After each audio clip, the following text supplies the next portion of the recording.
In addition to puffing up Palestinians and Hamas and painting them as these poor victims in a violent exchange that they started, now we're also smearing the United States. I want you to check out this New York Daily News cover. Well, look at this cover. This is amazing. This is how an alleged newspaper, this is a major publication in the United States, this is how they choose to describe the president's the president's daughter. Now, I'm not saying that this is offensive because we should treat the Trumps as a royal family, or that Ivanka Trump she should be withheld from any and all criticism. And I don't play race cards and sex cards and identity politics. But if you think that this isn't anti-Semitic, I need to ask you, what is wrong with your system of judgment? See, here, the United States was something historic took place. We were celebrating our own embassy in the nation of our greatest ally. And we as a sovereign entity, and Israel as a sovereign entity, we can make decisions as to where our embassy is going to go. And we don't have to consult the Arab League or anyone else's because it's none of your business. The only ghouls that I see are the ones that were writing that headline. Or people that I see on MSNBC act as though a sovereign nation defending itself time and time again whenever ceasefires are violated and rockets rain down on their innocents, that they should somehow practice restraint.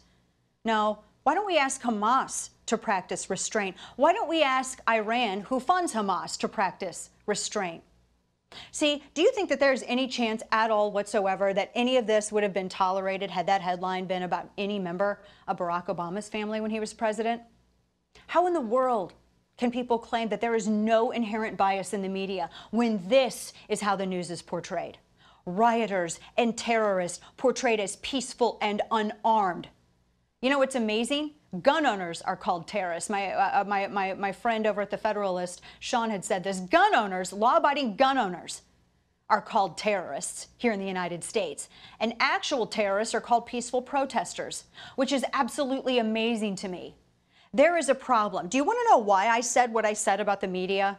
Because it's true.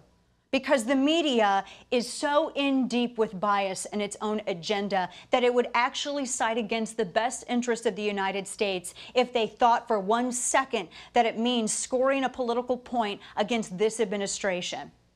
This media, which distributes information, which seems so entirely and wholly ignorant of history, well, they should pick up a book, or they should watch this program.